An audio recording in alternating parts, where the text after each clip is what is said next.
डडेलधुराका जनतालाई किन गाली गर्दै हुनुहुन्छ भन्दै आक्रोशित बनी सागर ढकाल। प्रतिस्पर्धा गरौं, गाली गरेर होइन भन्दै हर्क साम्पाङले भने।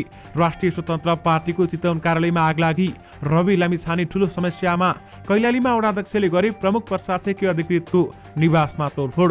द्रुतमार्गको छैठौं प्याकेज ठेक्का चिनिया कम्पनीलाई नदिन भन्दै सर्वोच्चमा रिट। इलाम 2 बाट एमालेका सुभाष चन्द्र नेम्बाङ निर्वाचित। महोत्तरी 1 मा गिरिराज मणिलाई हराउँदै एमालेका लक्ष्मी महतो निर्वाचित। मोरङ 1 बाट कंग्रेसका डेग बहादुर लिम्बू निर्वाचित। मेहेन्दी उत्सवमा रमाई सलुन र करिश्मा। चन्द्रागिरी रिसोर्टमा भोलि विवाह हुँदै। उदयपुर 1 मा मतगणना रोकियो।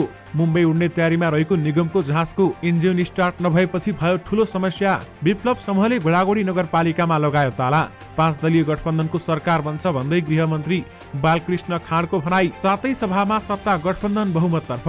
कम्युनिस्ट पार्टीका 17 पदाधिकारी जसलाई सांसद बन्न यसरी लाग्यो ब्रेक। शेरबहादुर देउवालाई संसदीय दलको नेता बनाउन मेरो समर्थन रहन्छ भन्दै विमलेन्द्र निधिको भनाई। कर्णालीमा माओवादीको दाबी, गठबन्धन सापेक्षिक रूपमा सफल, जुम्लामा पूर्ण रूपमा असफल। भावी प्रधानमन्त्रीका लागि रामचन्द्र पौडेलले थाले दौडधुप। सञ्चार मन्त्रीले मतगणना कार्य अवरुद्ध पारेको एमालेका उम्मेद्वारको आरोप। आजको मौसम पूर्वानुमान के कस्तो रहेको छ यसबारे पुरै जानकारी। इलाम 1 मा झलनाथ खनाल हार्ने निश्चित। एमालेका उम्मेद्वारसँग 2500 मतले पछि परे। पुनः मतगणना माग गर्दै सञ्चार मन्त्री ज्ञानेन्द्र कार्कीले दिए निवेदन। 13 करोड खर्चेर पोखराका चोकमा हाइमास्ट लाइट र स्मार्ट सडक बत्ती जडान सुरु। यसबारे पुरै जानकारी पनि आजकै भिडियोमा। दर्शक महानुभावहरू नमस्कार। स्मार्ट खबरको न्यूज अपडेटमा यहाँहरूलाई हार्दिक स्वागत छ। म आर्यन उपानी। सदाको चाहिँ आज पनि हामी उपस्थित भइसकेका छौं। आज दिनभरिका मुख्य समाचारहरू लिएर हाम्रो मेहनतका लागि यो भिडियोमा एउटा लाइक अवश्य गर्नुहोला। दर्शक महानुभावहरू, पल पलको न्यूज अपडेटका लागि हाम्रो च्यानललाई सब्स्क्राइब गरी नजिकै आउने बेल आइकनलाई क्लिक गर्नुहोला। आउनुहोस् दर्शक महानुभावहरू, आज दिनभरिका मुख्य समाचार सुरु गरौं। राष्ट्रिय स्वतन्त्र पार्टीको चितवन कार्यालयमा आगलागी भएको प्रसंगबाट। राष्ट्रिय स्वतन्त्र पार्टी रासोपाको चितवन जिल्ला कार्यालयमा आगलागी भएको छ। शुक्रबार राति भरतपुर 11 बेजाड स्थित कुमारी चोकमा रहेको जिल्ला कार्यालयमा सामान्य आगो लागेको चितवन प्रहरीले जनाएको छ। घटनामा कार्यालयभित्र रहेका फर्निचरका सामग्री जलेका छन्। आगलागीबाट कार्यालयभित्र रहेको प्लास्टिकका कुर्सी, झण्डाभित्र राखेको साइनबोर्ड लगायतका केही सामग्रीमा क्षति पुगेको छ। कार्यालयको ढोका चाबी यथावत भएको र भित्र केही सामान जलेको पाइएको जिल्ला प्रहरी कार्यालय चितवनले जनाएको छ। चितवनका प्रहरी प्रमुख एसपी नवराज अधिकारीले घटनाको अनुसन्धान भइरहेको बताएका छन्। घटना शुक्रबार राति भए पनि ढिला गरेर मात्रै खबर आएको थियो। सम्पर्क कार्यालय भएकाले त्यति ठूलो क्षति भने नभएको प्रहरीको भनाइरहेको छ।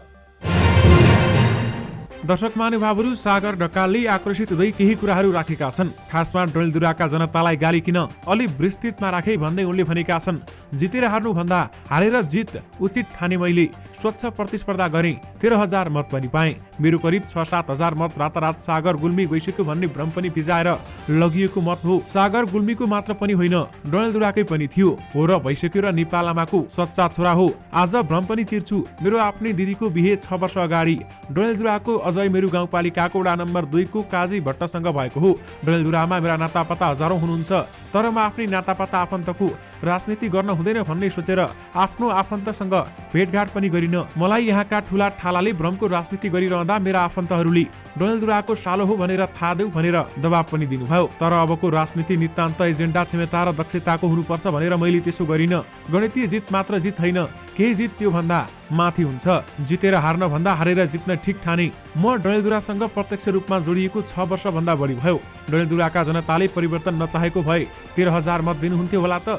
गाउँमा मौन अवधिमा रातारात भ्रम फिजाएर 6,000 मत चोरिएको न हो। त्यसैले सम्मान गर्नुहोला डडेलधुरावासीलाई। तर प्रशासन र निर्वाचन आयोग पैसाको खोलो बगाउने नेतालाई भने हामीले जहिले नियम कानुन कडा पालना गर्न दबाब सृजना भने सधैँ गर्नुपर्छ।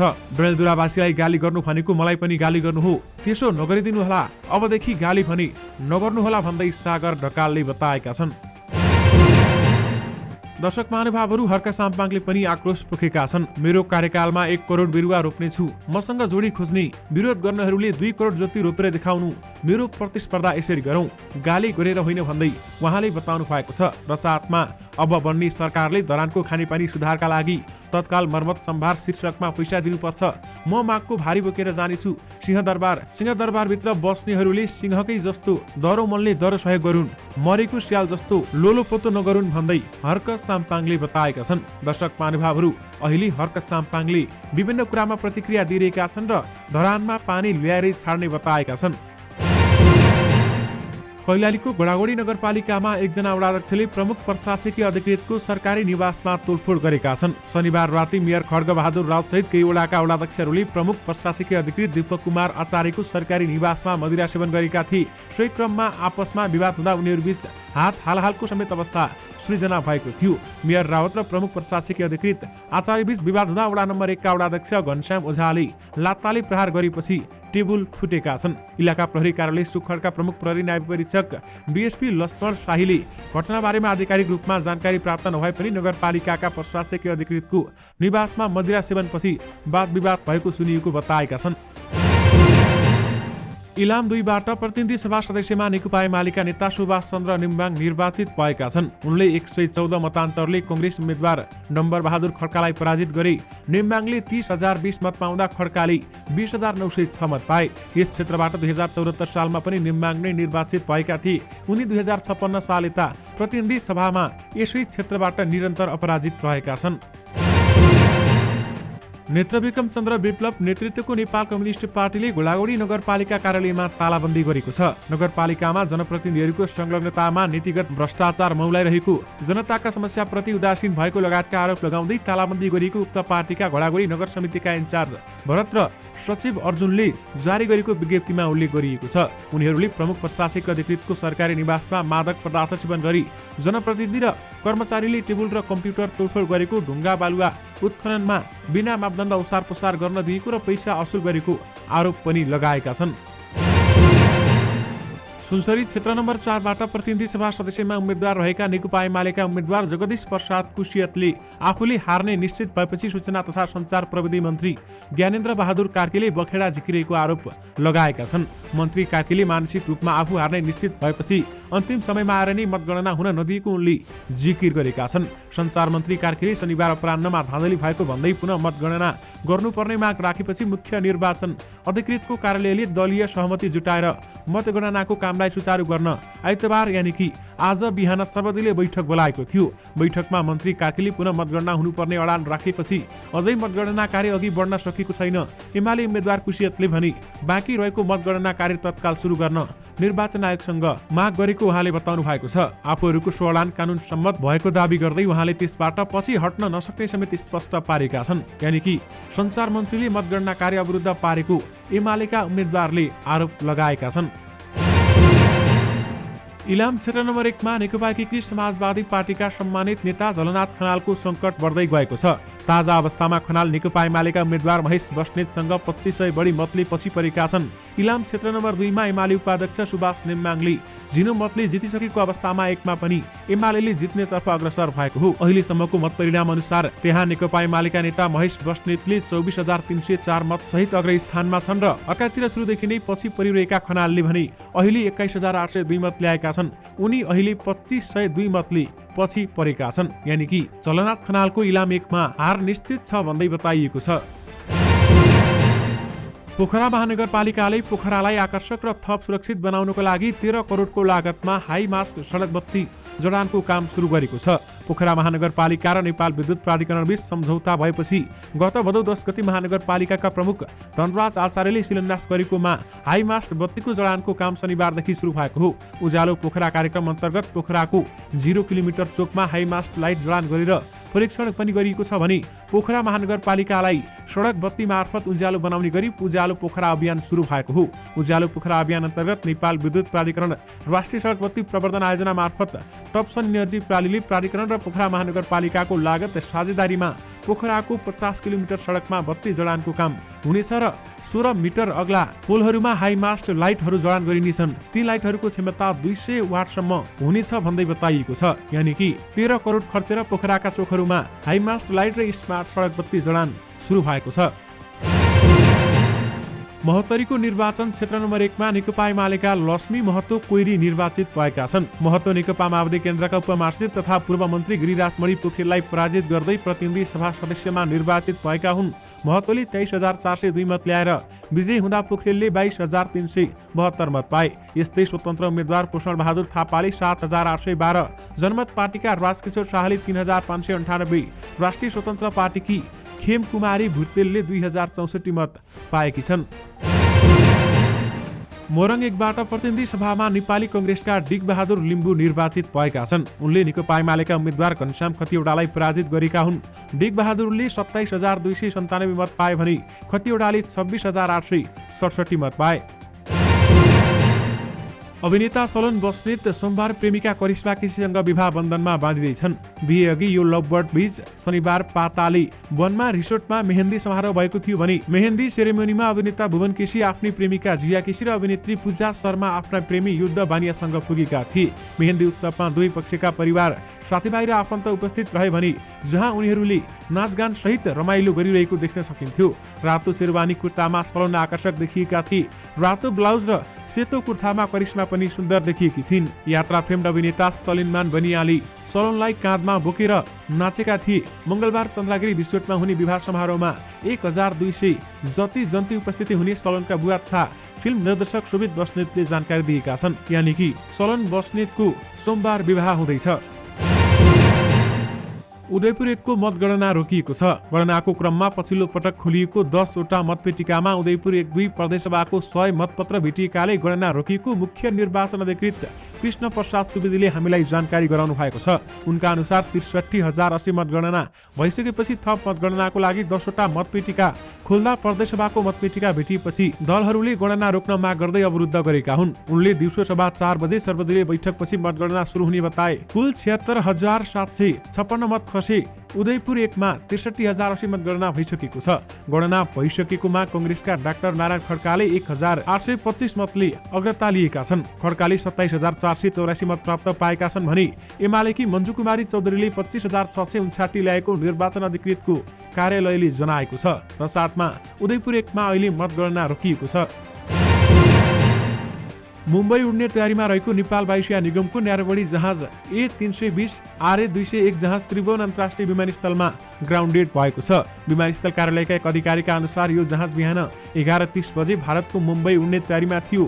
सोही अनुसार यात्रु चढाइएको थियो तर इन्जिन स्टार्ट हुन सकेन। प्राविधिक समस्याका कारण इन्जिन स्टार्ट नभएपछि सो जहाज ग्राउन्डेड भएको छ। आइतबार नै दिल्लीबाट फर्किएको अर्को न्यारोबडी जहाजमा यस जहाजका यात्रु राखेर जहाज मुम्बई पठाउन लागि छ। यो जहाजमा 152 जना यात्रु रहेका छन् र जहाज मुम्बईबाट आइतबार नै काठमाडौँ फिर्ता हुनेछ। इन्जिन स्टार्ट नभएको जहाजको भने प्राविधिक जाँच सुरु गरिएको बताइएको छ।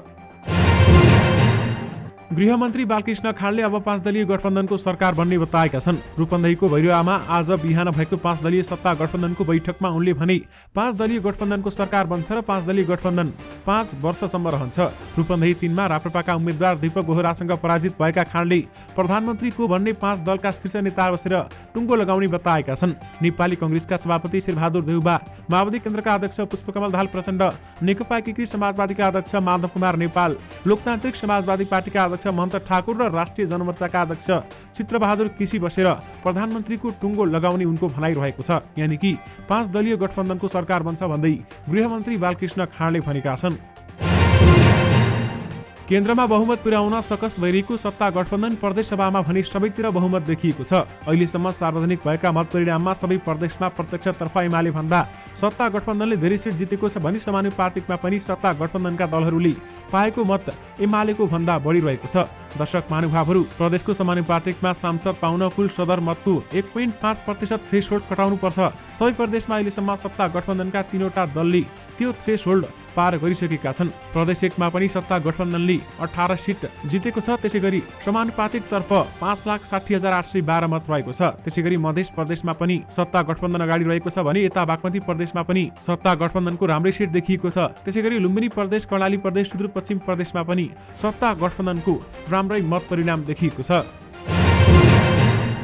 नेपाली कंग्रेसका नेता विमलेन्द्र निधिले संसदीय दलको नेतामा पार्टी सभापति शेरबहादुर देउवालाई समर्थन गर्ने बताएका छन्। प्रधानमन्त्री समेत रहेका शेरबहादुर देउवा संसदीय दलको नेतामा भिड्न इच्छुक रहेको भन्दै कंग्रेसका समानुपातिक उम्मेद्वार निधिले आफ्नो समर्थन रहने बताए। आज विमलेन्द्र निधिले सभापति शेरबहादुर देउवा र वरिष्ठ नेता रामचन्द्र पौडेललाई भेटेका थिए। देउवा संसदीय दलको नेताको लागि तयारीमा रहेको निधिले हामीलाई बताएका छन्। आज बालुवाटारमा शेरबहादुर देउवालाई भेटेर आफ्नो समर्थन रहने बताएको निधिले जानकारी समेत गराउनु भएको छ। नेपाली कंग्रेसका वरिष्ठ नेता रामचन्द्र पौडेल भावी प्रधानमन्त्रीको गृह कार्यमा जुटेका छन्। तनहुँ 1 बाट प्रतिनिधि सभा सदस्यमा निर्वाचित भएपछि पौडेलले प्रधानमन्त्रीका लागि दौडधुप थालेका हुन्। पौडेलले कंग्रेस, माओवादी, एकीकृत समाजवादी लगायतका शीर्ष नेताहरूसँग एक चरण छलफल गरेका छन्। कंग्रेस सभापति शेरबहादुर देउवा, माओवादी केन्द्रका अध्यक्ष पुष्पकमल दाहाल प्रचण्ड, एकीकृत समाजवादीका अध्यक्ष माधव नेपालसँग छलफल गरिसकेका हुन्। पौडेलले प्रधानमन्त्री निवास बालुवाटार पुगेर शेरबहादुर देउवालाई भेटेका थिए। दर्शक महानुभावहरू, तपाईहरुमा आजको मौसम सम्बन्धी केही जानकारी राख्न चाहे। मुलुकमा उल्लेखनीय मौसम प्रणाली छैन। प्रदेश र बागमतीका थोरै भूभागमा आंशिक बदली रहेको छ भने अन्य भूभागमा मौसम सामान्यतया सफा रहेको छ। आज प्रदेश र बागमतीका पहाडी भूभागमा थोरै स्थानमा आंशिक बदली रहने आकलन गरिएको छ भने बाँकी भूभागमा मौसम सामान्यतया सफा रहनेछ। र भोलि प्रदेश र बागमतीका पहाडी भूभागमा थोरै स्थानमा आंशिक बदलीको सम्भावना रहेको छ भने बाँकी भूभागमा सामान्यतया सफा रहनेछ। तराईमा हुस्रो कुहिरो लाग्न थालेपछि तापक्रम क्रमिक रूपमा घट्दै गइरहेको छ। सुनसरी क्षेत्र नम्बर 4 मा पुनः मतगणना गर्नुपर्ने माग गर्दै सञ्चार तथा प्रविधि मन्त्री ज्ञानेन्द्र बहादुर कार्कीले निवेदन दिएका छन्। कांग्रेस उम्मेद्वार रहेका कार्कीका प्रतिनिधिले निर्वाचन अधिकृतको कार्यालयमा पुनः मतगणना हुनुपर्ने भन्दै निवेदन पेश गरेका हुन्। यहाँ 81,171 मत खसेको थियो, जसमध्ये 61,266 मतगणना भएपछि विवाद सुरु भएको हो। मतगणना विवाद हुँदा शनिबारदेखि नै त्यहाँको मतगणना हुन सकेको थिएन। सुरुमा नेपाली कांग्रेसले 600 मतगणनामा तलमाथि भएको भनी दाबी गर्दै फेरि त्यसलाई मान्नुपर्ने अडान लिएको थियो, तर अहिले सम्पूर्ण मतगणना गर्नुपर्ने भन्दै निर्वाचन अधिकृतको कार्यालयमा निवेदन दिएको हो। नेपाली सेनाले सुरुमा प्राविधिक प्रस्ताव अस्वीकार गरेको चिनिया कम्पनीलाई नियम विपरीत काठमाडौँ तराई मधेस द्रुत मार्गको 6औं प्याकेज ठेक्का दिएको भन्दै सर्वोच्च अदालतमा रिट निवेदन दर्ता भएको छ। बिहीबार अदालतमा दर्ता भएको रिट आज अदालतका न्यायाधीश हरि फुयालको एकल इजलासमा सुनवाई हुँदैछ भने ठेक्का प्रक्रियामा सामेल भएको भारतीय आफकोन्स इन्फ्रास्ट्रक्चर लिमिटेडका तर्फबाट अधिवक्ता सुजन रिजालले बिहीबार रिट दायर गरेका थिए। सेनाले प्याकेज 6 को ठेक्का चाइना फर्स्ट हाइवे कम्पनीलाई दिएको थियो, यानि कि द्रुत मार्गको 6औं प्याकेज ठेक्का चिनिया कम्पनीलाई नदिन भन्दै सर्वोच्चमा रिट परेको छ। मुलुकका 3 ठूला सहित 4 कम्युनिस्ट पार्टीका नेकपा एमाले, माओवादी केन्द्र, नेकपा एकीकृत समाजवादी र राष्ट्रिय जनमोर्चाका 17 जना पदाधिकारीको संसद बन्ने सपनामा ब्रेक लागेको छ। मङ्सिर 4 मा सम्पन्न निर्वाचनमा उम्मेद्वार बनेका 4 कम्युनिस्ट पार्टीका प्रतिनिधि सभा सदस्यमा उम्मेद्वार बनेका 17 जनाले हार बेहोरेका हुन्। सार्वजनिक नतिजा अनुसार एमालेका 19 पदाधिकारी मध्ये 15 जना पदाधिकारी उम्मेद्वार बनेका थिए भने त्यसमध्ये वरिष्ठ उपाध्यक्ष र महासचिव सहित 6 जनाको हार बेहोरिसकेका छन्। त्यस्तै माओवादीका 5, एकीकृत समाजवादीका 5 र राष्ट्रिय जनमोर्चाका 1 पदाधिकारी पराजित भएका हुन्। उहाँहरूको तस्बिर तपाईहरूले स्क्रिनमा देखिरहनु भएको छ। दर्शक महानुभावहरू, यससँगै तपाईहरूमाझ आज दिनभरिका सबै मुख्य समाचारहरू राखिसकेका छौँ। फेरि पनि तपाईहरूमाझ नयाँ मुख्य समाचारको साथमा उपस्थित हुने नै छौँ। अहिलेलाई भने मलाई बिदा दिनुहोस्। नमस्कार।